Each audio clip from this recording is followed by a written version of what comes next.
Morning বন্ধুরা, তোমার সবাই কেমন আছো? আশা করি সবাই ভালো আছো। আর দেখো, আমি সকালে মর্নিং ওয়াকে গেছিলাম, তো গিয়ে বাড়ি চলে এসেছি। সে গলাটা খুব শুকিয়ে গেছে, তো জল খেয়ে নেবো।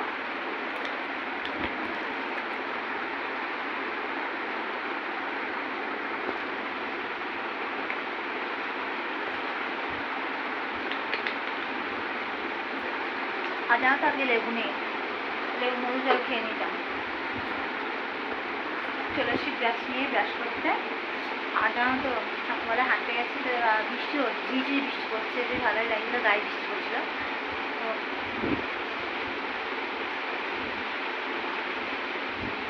কী বলো তো,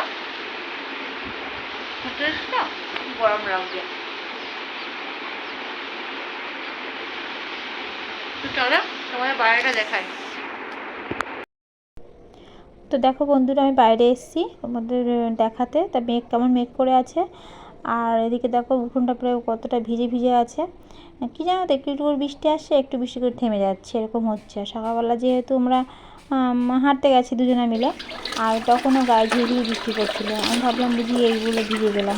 তো ভিজে গেলে কোনো অসুবিধা হতো না, আমার বেশ ভালোই লাগে ভিজতে। আর কী বলতো, তো কোনো অসুবিধা আমার হয় না, যেহেতু গরম পড়ছে। আর হেঁটে হাঁটছি, তখন একটু ঘাম বেরোচ্ছিলো, কষ্ট হচ্ছিলো, তো বৃষ্টি হলে বেশ ভালোই হতো। আর শুধু কী বলতো, হাঁটছিলাম, কিন্তু ওই যে রাস্তায় যে জলগুলো আছে না, যে ছিটে ফোটা যে জল পড়েছে, ওতে না বেশি কাদা হয়। আর ওই জলে হাঁটতে গিয়ে না জুতো শুধু স্লিপ খাচ্ছে বারবার করে। তা আবার ঘাসে একটু পা ঘষে নিলাম, নিয়ে আবার হাঁটলাম। কোনো কল টল পাইনি যে পাটা ধুয়ে নেবো। তো যাও, ঘরে আসলাম, এসে ব্রাশ ট্রাশ করে নিলাম, ব্রাশ করে তারপর বাড়িতে জল চলে গেছে, ওগুলো একটু ফ্রেশ হয়ে নিলাম। ফ্রেশ বলতে মাথা ব্যথা আসে, আমি মাথা তেলটা দিয়েছি।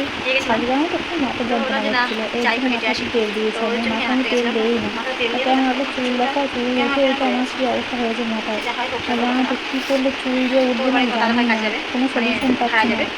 তোমরা জানলে প্লিজ বলো একটু আমাকে। এত চুল উঠছে, তোমার কী বলে, এমনি চুল আমার একটু কম মাত্রা, তার মধ্যে আবার চুল উঠছে, প্রচণ্ড হেয়ার ফল হয় আমার। তারপরে ও হচ্ছে গিয়ে ও হচ্ছে চা খেয়ে চলে গেল। তারপর আমি দেখো ভাবলাম যে না, বসে থাকলে হবে না, কাজগুলো করে নেই। এদিকে দেখতে পাচ্ছি বালিশের কভারটা খুলে নিচ্ছি, এদিকে বিছানা চাদরটা তুলে নেব, তুলে নিয়ে আর একটা পাতবো। কেন বলো তো, একটু কাচতে হবে। কালকে অনেকগুলো কেচেছি, আজকেও আবার কাচতে হবে, না কাচলে হবে না। যে বর্ষা, আবার এদিকে খুব কাঁচা ধুম লেগেছে আমার, আবার কী করব। এগুলো চাদরগুলোর ময়লা হলে তো কাচতে হবে না। বেড কভার বেশি দিন থাকতে ভালো লাগে না, 2-1 দিন পরেই আমার কাচলে মনে হয় ভালো হয়। আর আগে না, সত্যি কথা, আমি প্রত্যেক দিন বেড কভার কাচতাম, প্রত্যেক দিন বেড কভার কাচতাম, সব কিছু তুলতাম, একটা করে তুলতাম, একটা করে পাততাম। কিন্তু যেহেতু আমার এখন ভাল লাগে না, এখন আমার শরীর ভালো না বলে কিছু ভালো লাগে না, মনে হয় না কাচলে মনে হয় ভালো হয়, কিন্তু কাচতে তো হবে, তাই না? নিজের পরিষ্কার পরিচ্ছন্ন নিজের কাছে। তারপরে বেড কভারটা তুলে আমি নিয়ে বালতিতে রেখে আসলাম বাইরে। এসে তারপর ঘরে দেখো কলিং দিয়ে এগুলো সব পরিষ্কার করছি, যেহেতু কাজগুলো আমার ভিডিও করতে হয়, প্রত্যেক দিনই পরিষ্কার করি। আর ও থাকলে তো করেই, ও আমার থেকেও বেশি সুন্দর পরিষ্কার করে। আর দেখো, কালকে না দাদাভাই আম নিয়ে এসেছিলো, তো খুব মিষ্টি আমগুলো, জানো তো। আর 4টে শশা নিয়ে এসেছিলো। শশা আমরা হচ্ছে গিয়ে একটা খেয়ে নিয়েছি রাত্রেবেলা, আর 3টে আছে, ওটা আবার ও আসলে কেটে খাবো দুজনে মিলে। আমার একা খেতে ভাল লাগে না, আমাকে বকে যে ফল আনি, এটা আনি, ওটা আনি, খাও না। কিন্তু কী বলো তো, হাতে করে নিয়ে আসে, খেতে খুব কেমন খারাপ লাগে, এর জন্যই আমি খাই না। তারপরে দেখো ওগুলো মোছা হয়ে গেছে, আমি ঢুকে গেছি খাটের তলায়। আর জানো তো বন্ধুরা, খাটের তলায় ঢুকতে পারি না, যেহেতু আমার খুব কষ্ট হয় খাটের তলায় ঢুকতে। খাটটা একটু নিচু মতো তো, ইট দিয়ে উঁচু করে দেওয়া হচ্ছে, তারপরেও আমি ঢুকতে পারি না, এতটা আমার কষ্ট হয়। খাটের তলায় দেখতে পাচ্ছ কদিন ধরে ঢোকা হচ্ছে না, আর এই নোংরা ময়লাগুলো পড়ে আছে। নোংরা বলতে এমনি কোনো নোংরা হয় না, কালকের নাইটি আমি কেটে সেলাই করেছিলাম, সেইগুলো আমি বাইরে ফেলতে ভুলে গেছি। তারপরে দেখি ওগুলো ঘরের তলায় পড়ে আছে, বা সাইডে ফেলেছে, ঘরের তলায় ঢুকে গেছে, সেগুলোই আমি নিয়ে এসে ঝাঁট দিয়ে ফেলে দিচ্ছি। এদিকে তো প্রচণ্ড গরম লাগছে আমার, ঝাঁট দিতে কাজ করতে করতে। সকাল থেকে আমি একটু বসিনি, বসে থেকে কী হয় বলো তো, ভাবলাম যে বৃষ্টি আসতে পারে। আবার এদিকে আমাদের যেখানে থাকি, এখানে আবার মোটরটা চলছে না, জলও কম আছে ট্যাঙ্কিতে। এদিকে দেখো পান্তা ভাত আছে, এই পান্তা ভাতে ভাবলাম যে না পান্তাগুলো আমি পরে খেয়ে নেব, এর জন্য তো আমি থাক পান্তা খেতে জানো তো বন্ধুরা খুব ভালোই লাগে, কিন্তু আমি তো ভাত একবারই খাই, বারবার খাই না। আর পান্তা খেতে সত্যি আমার খুব ভালো লাগে। আর দেখো ঘরটা কত সুন্দর করে ক্লিন করেছি, সব কিছু গুছিয়েছি। আর দেখো বন্ধুরা আমি একটু ঘুরতে গেছিলাম রোববারের দিনে, আর তোমাদের সঙ্গে দেখা হয়নি, মানে সে তোমাদেরকে শেয়ার করা হয়নি। তো দেখো এগুলো কিনে নিয়ে এসেছি। কাপগুলো কেমন হয়েছে বলো, কাপ আর এই প্লেটটা, আর আমার কাপ প্লেট এমনি আছে। তারপরে জুতো নিয়ে এসেছি, জুতোগুলো কেমন হয়েছে, আমার তো খুব জুতোগুলো পছন্দ হয়েছে।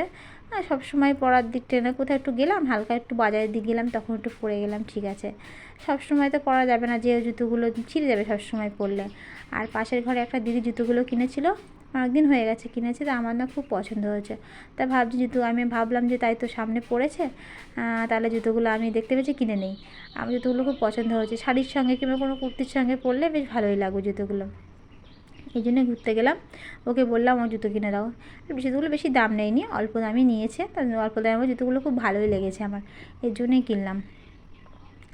তারপরে দেখো এইসবগুলো নিয়ে ভিজানো শুরু করে দিয়েছে, এদিকে খুব ঘামছি, এতটাই গরম লাগছে।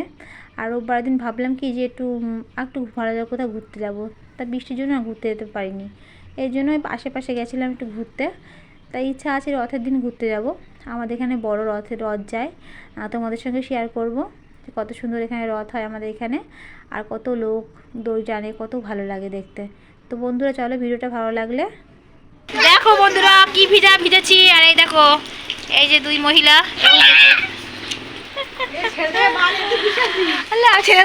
ভিজা খাচ্ছি, ও সেই মজা হয়েছে, সেই মজা হয়েছে। খাবো তো কি করবো,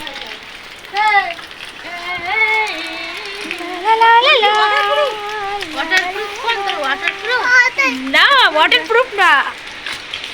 তো চলো ঘরে গিয়ে দেখা হচ্ছে। দেখো নাচ, ঠিক আছে।